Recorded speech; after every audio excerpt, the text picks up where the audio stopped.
The age when addiction begins for a surprising number of our children. And it most often begins not in bars, but in homes.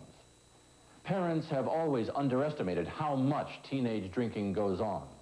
Now the new research is showing us we've also underestimated the dangers. Dangers to the brain, the mind, and the body we've just seen in adults. We will now look at how young teenagers begin to drink.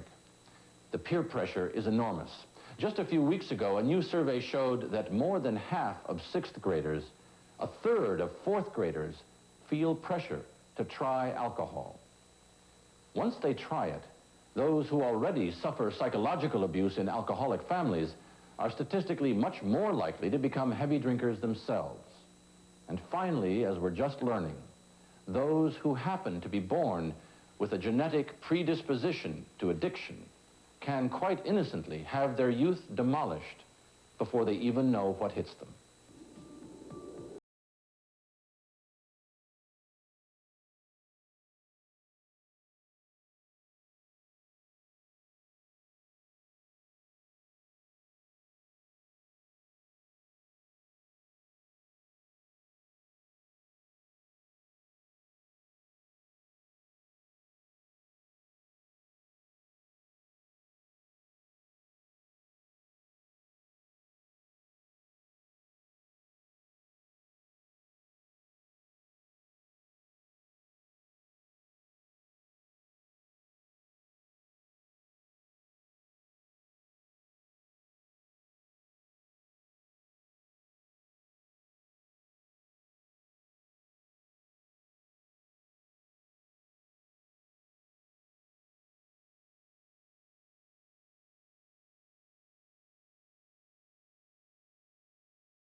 Confusing, it's so unnerving that it magnifies the feelings of desperation that kids have. Paul Dolmetsch supervised 18 Vermont teenagers writing a book about their experiences with alcohol. Steve Peters was raised by his alcoholic single mother. He became addicted to alcohol at an early age. That's how you do it, Steve. I can't say I'll stop forever or for good, you know. If I could stop, it would be nice, but I can't say that I will. His mother works at the post office. She was drinking heavily when Steve was a small boy. Inwardly, we all suffered emotionally. I remember crying a lot because I felt that I was depriving my kids. I can't stay sober or stay home tonight to be with you or to read to you or to stay awake long enough to put you to bed. They used to go to sleep on the floor, and I'd be sitting there drinking. I cared more about drinking than making them safe. I wanted the attention. I wanted all the attention. And I got in trouble a lot at school. And, you know, I was pretty much the rebel for a long time. Steve Peters' mother stopped drinking 7 years ago. His friend, Danny Turcott, was suffering the psychological turmoil stirred by an abusive alcoholic stepfather. The guy would come in with a fifth of Jack Daniels, get drunk, beat us up, then drink some more. I wanted to kill him. I used to dream about sticking knives up through the bed at him. And it was just coming home one day with a shotgun under my arm and just saying, "Here, this is for you," and just killing him because of the torture that he put me through and my mother through. To this day, I can't look at him in the face because I'm disgusted with him and his type. But it's not all their fault either, because it is the disease. But it's very important to think of alcoholism as not an illness that affects livers, but an illness that affects families.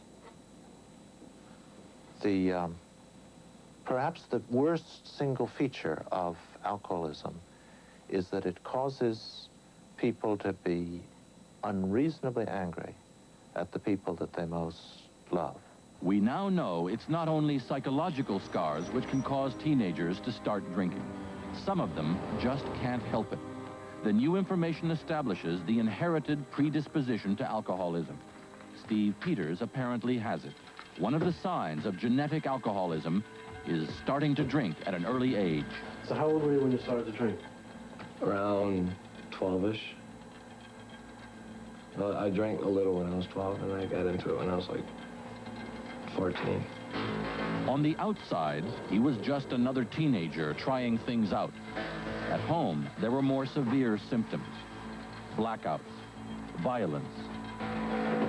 One night, I was out real late, and I ended up hitting my mother, and I don't remember. And that week is when I said, I have a problem, I have to do something about it. And he was very drunk. I'm really surprised he even made it to his bedroom. So I'm upstairs, and I told him he was grounded. He started yelling at me, and I went toward him, and he lunged out of bed and hit me and knocked me to the floor. And I left the room. It was like it happened yesterday, you know. At 15, he was drinking more than others before getting drunk. Another sign of those who are genetically at risk. If there was beer, I'd drink it all. If there was one left, I'd have that last one. That's the way it was, you know. I'd even fight for the last one sometimes. People who have the risk of alcoholism in their genes are people who can drink their friends under the table. That it never occurs to you that you're at risk if you can walk away from the party and everybody else is passed out. For those at high genetic risk, teen drinking can unlock a nightmare of lifelong addiction. But as we've seen, science has found that even before they drink, there may be an inherited abnormality in the brain. Here, computerized brain maps show the dramatic difference. The brain on the left is normal. Red areas indicate average activity. The brain on the right, from the son of an alcoholic, shows a lack of normal response in brain areas associated with emotion and memory. There is a deficit indicating that something is missing, that the brain is not responding appropriately to significant stimuli. Scientists hope this type of research will lead them to a biological marker, a clue pinpointing which genes transmit a higher risk of alcoholism, and thus who is vulnerable. If indeed we can identify children before they develop the disease, we can begin to think of some prevention measure. Our old guesswork about alcohol has not served us very well. Our new knowledge about the secrets of addiction gives us the opportunity to avoid this kind of pain. Scientists expect eventually to present us with the ability to test all our children to find out which ones are genetically predisposed to alcoholism. When that happens, mankind's relationship to this old mood-altering poison will have changed. Potential young alcoholics, like Steve Peters, will be protected by the new knowledge of who is at risk and how great the danger. Can you say, I'm an alcoholic? It's hard for me to do, but if I can say it to somebody that's going to say, you know, is going to talk to me about it and not pick on me about it, I can do it. Give it a try.